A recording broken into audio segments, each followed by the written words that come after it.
Hey, what's up, you guys? Woody Jacob here to bring you my weekly review of the CW's The 100.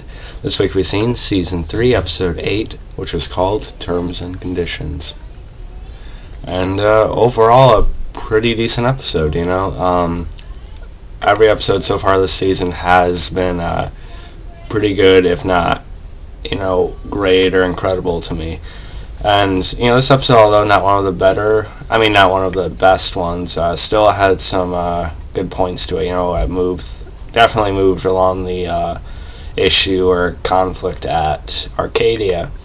The one knock I have against this episode, we didn't see Clarke at all. Clarke being my favorite character and also the main character, it was a little bit odd not to see her throughout the whole thing. I feel like they could have cut up everything going on at Arkadia with the couple, whatever Clarke was doing at this point, because I would have liked to have seen the initial aftermath of her dealing with Lexa's death last week. I'm still a little bit shocked over that. But again, at the same time, I get why they might be able to give it a break for, an episode at least. After such a big event, I get why they might want to focus on the other part for a little while anyway. Another thing about this, it's going to be 2 weeks before we see another new episode, which sucks. So basically, I'm not going to be able to do another review on this until it comes back on March 31st, which is going to be on the same week as both the Vampire Diaries and the originals return. And they definitely left out a fairly good cliffhanger here. But like I said, this episode mainly revolved around the conflict at Arkadia between Pike and Kane especially. And I did like how we got to see the chips moving, how both sides were playing it, going against each other. I like how they did that. And Kane did try to talk to Pike a couple times, but, he tried to get through to him, but, that didn't work out. But the episode started, we seen the Grounders.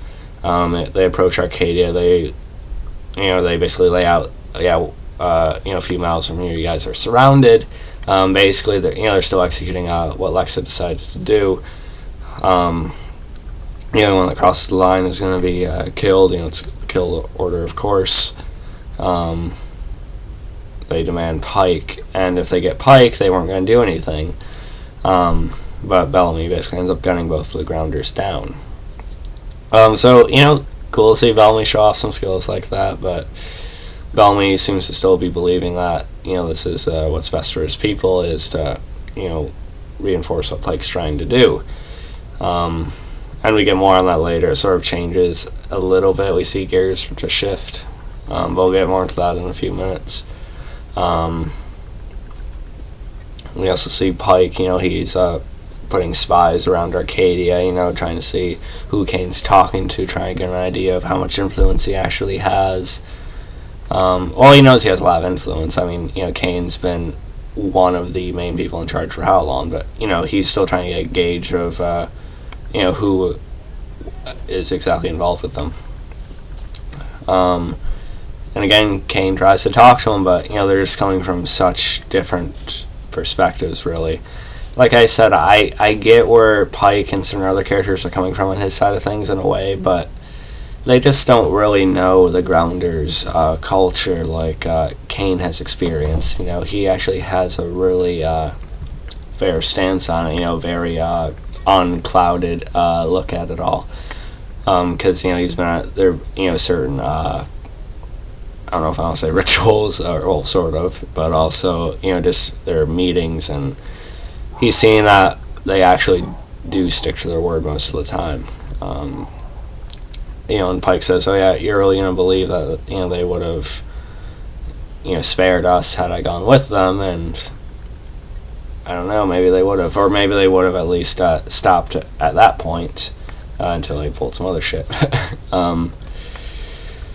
We also had Raven and Jasper going around this episode. Raven was getting Jasper to help her with the City of Light stuff. And I did like what ended up happening with Raven. She actually started to shake the control that AI or Allie was having on her. And I was happy about that because it was getting a little bit annoying to see Jaha, Raven, and possibly Jasper, starting to blindly follow what Allie is trying to do. So I'm glad to see Raven actually has this really strong willpower in her, that she's actually fighting it. And this happened when Jasper actually started reminding her of Finn, and it turned out Raven couldn't remember much about Finn. She couldn't remember her first kiss. She started to shake it, and she just convinced herself that, I can't remember all this. This is definitely not a good idea to be helping whoever this is. And so her and Jasper managed to shake that, at least for the moment. It's going to be interesting to see what they do with this part of the story long term, though. I'm still a little bit, it's a little hard for me to guess where they're going to go with it. But I know it's going to become more and more relevant to the main story as it goes along. It looks like Jaha is going to try and influence him again a little bit directly. But I just want Jaha to be free too, because we've seen that he's not acting of his own accord either. So I'm just kind of waiting for it to move along a little bit. But still, it's intriguing to me, and I'm fine with it for now. Again, like Raven shaking it off, at least they didn't drag that part out too long anyway. Of course, I did take my notes on it. Let's see what else. Like I said, I liked all the pieces moving between Pike and Kane in this episode.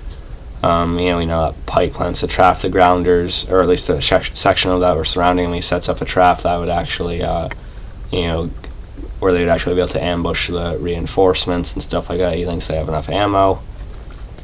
But Kane, he sees that no matter how many grounders they killed in this little pushback here to try and break through the barrier, the grounders would only come back with, how many more times more people, and then they'd probably all be slaughtered at Arkadia. So he sees the bigger picture, and whereas Pike's a lot more short-sighted by this plot of revenge and just offense.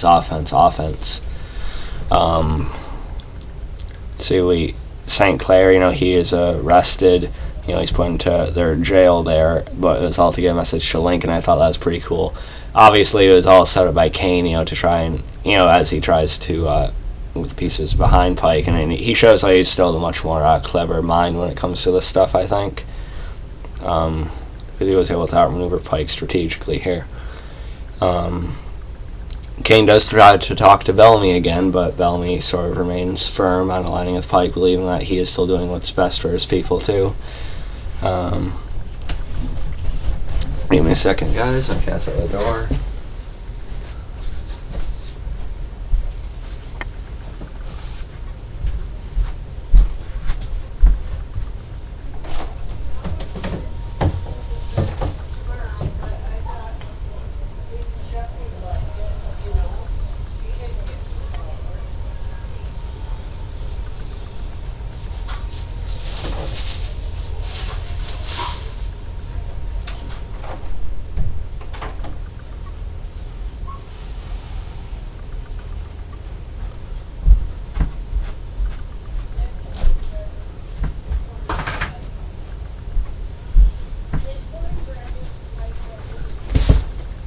Alright, sorry about that, guys. My cat was at the door, but I got her dealt with for now anyway. Let's see. I talked about Raven and Jasper. I like that Jasper is actually starting to come out of it a little bit too, There's a moment where Raven sort of reassures him, and there's more to him than just like the drunk idiot going around now. Let's see. I talked about Raven starting to fight the control, which is pretty cool. And, then Kane ends up executing this riot plan, and it basically gives him a chance to take Pike out and put him in the rover and, try and get him to the grounders for that trade. Or not that trade, but, basically give them what they want, because they're actually fair when they ask for something, most of the time.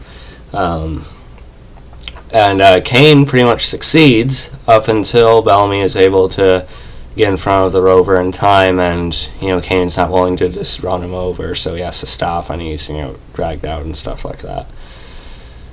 And it was still somewhat satisfying to see Kane use that taser type thing that the security guards have on Pike. That was pretty cool, and just hit him with it. That was kind of enjoyable.